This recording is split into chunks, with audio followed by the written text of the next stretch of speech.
সম্মানিত দর্শক মণ্ডলী এবং ছোট বাচ্চারা, তোমরা সবাই দেখো, এই যে একটা পেঁচা পাখি দেখেছো একটা বট গাছের ভিতরে।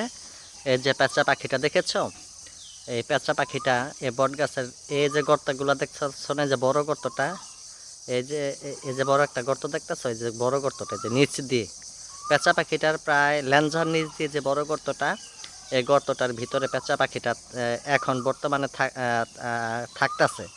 ও এখানে ও এবং আরেকটা পাখি, দুইটা পাখি মিলে এখানে বাচ্চা ফুটাবে। এই মাসটা হলো যে মাসটা চলতেছে বাংলা মাস অনুযায়ী, এটা হলো ফাল্গুন কি চৈত্র মাস। মানে ফাল্গুন চৈত্র মাসে পেঁচারা বাচ্চা ফুটায়, এখানে ডিম পারবে এবং তাপ দিবে ডিমের উপরে, তাপ দিবে, তাপ দেওয়ার পরে ওরা এখানে বাচ্চা ফুটাবে। বাচ্চা ফুটানোর পরে বাচ্চাগুলো যখন বড় হয়ে যাবে তখন আবার ওরা এখানে থাকবে না। যখন বাচ্চাগুলা হবে তখন আমি আবার ভিডিওতে দেখাবো।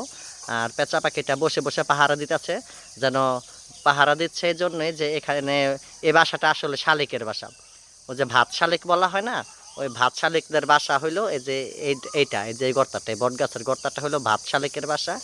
আর ভাত শালিকের দেরকে তারাই দিয়া ওরা বাচ্চা উঠাইতেছে এখানে। কিছুদিন ওরা এখানে কিছুদিন থাকবে, বাচ্চাগুলা বড় হয়ে গেলে চলে যাবে, আবার সামনের বছর আবার এখানে ওরা আসবে শীতের মধ্যে। আর ওরা যখন চলে যাবে তখন ভাত শালিকরা আবার এখানে থাকবে। এটা ভাত শালিকের বাসাই, এটা ওদের বাসা না, ভাত শালিকের বাসা। ওরা স্থায়ীভাবে এখানে কিছুদিন বাচ্চা কাচ্চা উঠায়, ভাত শালিকদের তাড়ায় দেয়। এই যে পেঁচাটাই দিনের বেলা যে বাইর হয়ে আছে তা না, এজন্যই যে এখানে ভিতরে আরেকটা পেঁচা আছে, ও মেয়ে পেঁচাটায় হয়তো বা তাপ দিচ্ছে। ছেলে পেঁচা পাখিটা, এটা পেঁচা পাখি, ছেলে পেঁচা পাখিটা হলো মানে পাহারা দিতেছে কোনো শালিক টালিক পাখি যাতে ওই গর্তার সামনে না আসতে পারে। মানে এটা করতে হয়, না করলে আবার শালিক পাখিরা এসে ডিস্টার্ব করবে, এই বাসা দখল করবে। বুঝতে পারছো বাচ্চারা এবং বড়দেরকেও বলতেছি।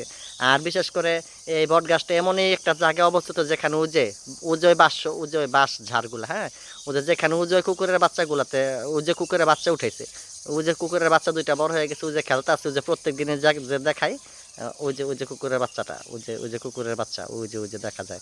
এই যে মা কুকুরটা আসছে, যে দুধ খাইতেছে, দেখছেন? এই যে এই কুকুরটা বাচ্চা উঠাইছে, এই যে ওই গর্তটার ভিতরে, এই যে বাচ্চা, এই যে একটা বাচ্চা, আর একটা বাচ্চা মানে গর্তের ভিতরে ঘুমাই আছে। যে এই যে গর্তটা জানি কোথায় দেখাইছিলাম, গর্তটা জানি কোথায়, ভিডিওর দিকে যাচ্ছে। ও ও যে গর্তটা, এই যে এখানে গর্তটা, এই হলো গর্তটাই, যে গুইসাপের গর্তটা এইটা। আর এই যে এখান দিয়ে ওরা হেঁটে উজোর মার কাছে আসছে, উজোর মায় আসছে, যে ওই বাচ্চা দুইটার মা আসছে, ওই যে বাচ্চাটা আবার যে চলে যেতেছে। হ্যাঁ, আচ্ছা ঠিক আছে, গল্প করছিলাম পেঁচা পাখির কাছে আবার চলে যাই। এই যে পেঁচা পাখিটা, হ্যাঁ, তাহলে পেঁচা পাখির বাচ্চাগুলা যখন জন্ম হয় তখন সাদা থাকে একদম, পরবর্তীতে আস্তে আস্তে বড় হতে থাকে আর এইরকম কালার হয়। আর পেঁচা খুবই একটা উপকারী পাখি। আমরা অনেক সময় দুষ্টামি করে, মানে আমাদের বিক্রমপুরের বাচ্চারা এই দুষ্টামিটা কমই করে।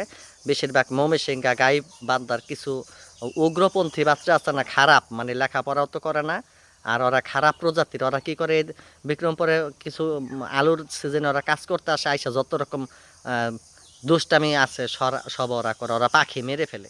বলেন তো এই পেঁচা পাখি মেরে ফেলে কি কোনো লাভ আছে? কোনো লাভ নেই। প্রাণী হত্যা করা তো অপরাধ, এটা ওরা জানে না।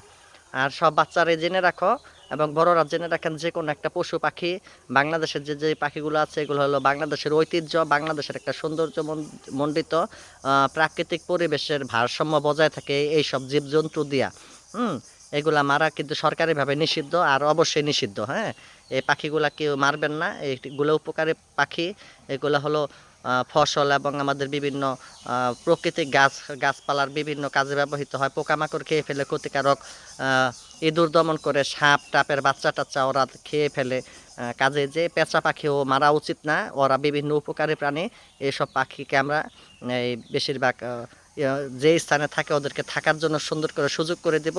ওদেরকে শুধু শুধু আমরা ইট পাটকেল দিয়ে ইট পাটকেল দিয়ে চাকা দিয়ে কখনো এদেরকে আমরা তাড়িয়ে দেব না। এদেরকে আমরা আদর স্নেহ ভালোবাসা দিব, এটা আমাদের কাজ। আমরা বেহুদাভাবে কোনো প্রাণীকে হত্যা করব না। আর যারা বড়রা আছেন আপনারা আপনাদের বাচ্চাদেরকে এইভাবেই বলে শিখাবেন না আপনারা না শিখলে ওরা শিখবে কই থেকে? ওরা তো ছোট, তাই না?